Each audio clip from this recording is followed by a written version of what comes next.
Olá pessoal, meu nome é Pedro, estamos iniciando mais um Não Apenas Histórias e para o vídeo de hoje eu vou conversar um pouquinho com vocês sobre o livro A Revolta da Chibata. Nós, marinheiros, cidadãos brasileiros e republicanos, não podendo mais suportar a escravidão na marinha brasileira, a falta de proteção que a pátria nos dá e até então não nos chegou, rompemos o negro véu que nos cobria os olhos do patriótico e enganado povo. Achando-se todos os navios em nosso poder, tendo a seu bordo prisioneiros todos os oficiais, os quais têm sido os causadores da marinha brasileira não ser grandiosa, porque durante 20 anos de república ainda não foi bastante para tratar-nos como cidadãos fardados em defesa da pátria, mandamos esta honrada mensagem para que Vossa Excelência faça aos marinheiros brasileiros possuirmos os direitos sagrados que as leis da República nos facilita, acabando com as desordens e nos dando outros gozos que venham engrandecer a marinha brasileira. Bem assim, como retirar os oficiais incompetentes e indignos de servirem à nação brasileira, reformar o código imoral e vergonhoso que nos rege, a fim de que desapareça a chibata, o bolo e outros castigos semelhantes. A Revolta da Chibata foi escrito pelo Edmar Morel e foi publicado pela primeira vez em 1959. Desde lá o texto sofreu algumas alterações. Enquanto o autor estava vivo, ele alterou algumas coisas, ele mudou certas passagens que ele acreditava estarem incoerentes. E depois da morte do autor, se eu não me engano, essa é a primeira edição depois da morte dele, aconteceu uma organização, que foi esta feita pelo Marco Morel. Então o organizador colocou algumas notas, colocou alguns textos que nos ajudam a compreender melhor certas passagens e certos acontecimentos que o autor queria nos transmitir. O Edmar Morel foi um pesquisador, um ativista muito importante, essas opiniões foram muito importantes para o século passado, e a Revolta da Chibata é conhecida hoje em dia e por esse nome, e também esse livro tem esta importância muito mais pelo nome do autor do que propriamente dito pela narração dos acontecimentos. Porque o nome Edmar Morel sempre foi muito pesado, porque ele tinha obras e outros textos muito importantes para a história. A Revolta da Chibata aconteceu no ano de 1910, alguns dias depois do Marechal Hermes da Fonseca assumir o comando do país. Então essa primeira revolta desestabilizou um pouco o governo dele, mas ela foi necessária, porque os marinheiros eles lutavam pelo fim do castigo físico, pela valorização salarial e também pelas condições mínimas necessárias para se manter bem, para conseguir trabalhar para a marinha brasileira. Uma das partes do livro que mais me deixou angustiado foi quando o Edmar ele conta como que aconteciam esses castigos. Porque quando as pessoas de grande escalão na marinha iam castigar um marinheiro que tinha desobedecido eles pegavam uma corda, muitas vezes, e colocavam agulhas nessa corda e depois eles castigavam os marinheiros. Então, quando ele me contou isso, quando ele contou no livro como que acontecia, eu fiquei extremamente angustiado e eu me arrepiei na hora que eu li, porque é um castigo físico extremamente doloroso e ao mesmo tempo um castigo psicológico muito forte, porque você está fazendo o teu trabalho, está lutando pelos teus direitos e você está apanhando mesmo assim. Então eu achei muito, assim, uma cena muito forte, mesmo que tenha sido necessário ele narrar, eu não me senti confortável lendo aquela passagem do livro. Então, essa revolta foi liderada pelo João Cândido, um negro que foi apelidado popularmente por Almirante João Cândido.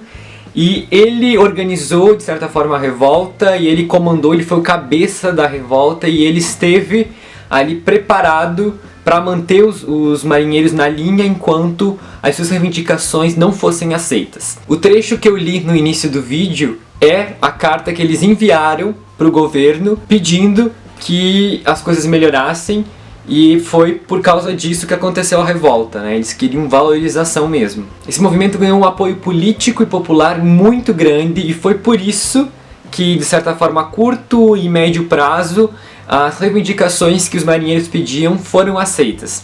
Mas teve um problema nessa revolta, porque os marinheiros, além de pedir aquilo que eu já comentei, eles pediram anistia.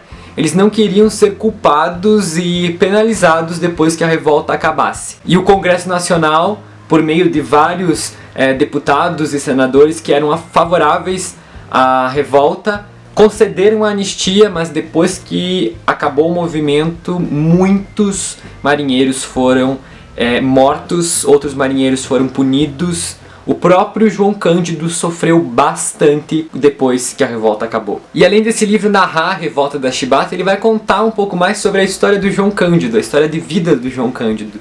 Não tem nada muito aprofundado, mas ele conta um pouquinho.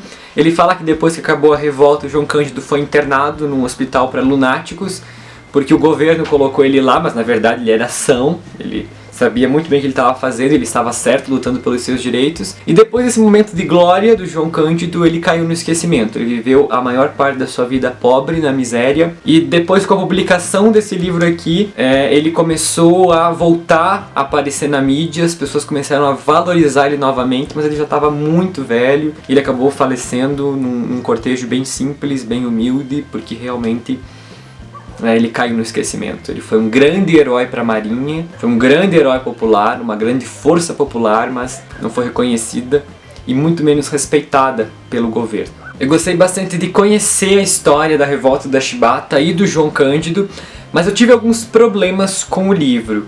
Eu não me identifiquei muito com a escrita do autor. Eu acho que um livro de não ficção ele precisa ter vários artifícios para conseguir manter quem gosta de ficção conectado com a história. E eu não consegui me conectar muito no início da obra, eu demorei um tempo até que isso engrenasse, eu demorei muito tempo para ler esse livro, porque eu não tinha um ritmo, eu não conseguia manter um ritmo, porque a história é pesada, a narrativa do autor não se conectou comigo, e eu acho que eu fui muito confiante, eu precisava ter os pés mais no chão para conseguir aproveitar um pouco mais a escrita do autor. Porque a história eu aproveitei, mas a escrita então me atrapalhou um pouco. Por isso que não foi um livro que eu gostei. Eu achei bacana conhecer a história, mas não passa disso, entende? E é por isso que eu sempre falo, quando tu vai ler um livro de não ficção, vai com os pés no chão. Vai com os dois pés bem firmes, porque senão tu vai cair do cavalo, porque não vai funcionar, não vai engrenar a leitura pra você. Em contrapartida, a obra ela é muito bem desenvolvida, argumentada, embasada. A edição do livro está muito bacana. A Paz e Terra fez um trabalho muito bonito. A edição tem alguns extras, né, além das notas do organizador. Aqui nós temos um material fotográfico. Nós temos aqui o João Cândido e o Edmar Morel, quando eles estão autografando os livros. Então é bem interessante. Esse daqui é o João Cândido lendo. Temos mais imagens aqui. E também tem imagens de outros participantes importantes da revolta. E aqui tem o manuscrito da carta que foi enviada ao presidente Hermes da Fonseca. Tem algumas manchetes de jornal também. Então é um material assim extra muito bom. E eu acho que vale bastante a pena essa edição, ela tá bem caprichada. E são essas coisas assim extras que fazem diferença. Além da história, digamos assim, né, a gente tem mais alguns extras que na verdade são bem interessantes, que no caso são 3 anexos. Um anexo se chama A Vida de João Cândido ou O Sonho de Liberdade, que é o anexo 1, onde o João Cândido mesmo escreveu ou narrou, né, para alguém escrever para ele sobre coisas que aconteceram na vida dele. O segundo anexo eu na verdade não entendi muito bem o que acontece nele, né, mas aqui diz, ó, reminiscências de um rábula criminalista. E o terceiro anexo é uma crítica à revolta e ao João Cândido. É uma crítica feita pelo Luiz Alves de Oliveira Belo. Ele fala mal da revolta e, na verdade, essa crítica que ele fez acabou sendo um tiro que saiu pela culatra, porque mais ajudou o João Cândido que qualquer outra coisa. Então é isso, essa é a edição do livro e eu indico o livro se você gosta mesmo, se você está interessado mesmo na revolta da Chibata. Esse livro é o mais completo, na minha opinião, pelas opiniões, pelos artigos que eu li antes de fazer a resenha. É o mais completo aqui no Brasil. Mas tem que ir com os pés no chão, tem que estar bem interessado para conseguir ler, para a história engrenar, para você conseguir aproveitar a obra. Eu recebi esse livro em parceria com o grupo editorial Record e eu vou deixar aqui na descrição o link se vocês quiserem fazer a compra desse livro pela Amazon. Então é isso, eu espero que vocês tenham gostado do vídeo. Se você gostou, não se esqueça de se inscrever no canal se você ainda não for inscrito, de dar um joinha no vídeo e deixar seu comentário aqui embaixo sobre o que você achou dessa obra. Além disso, me segue nas minhas redes sociais e até a próxima. Tchau!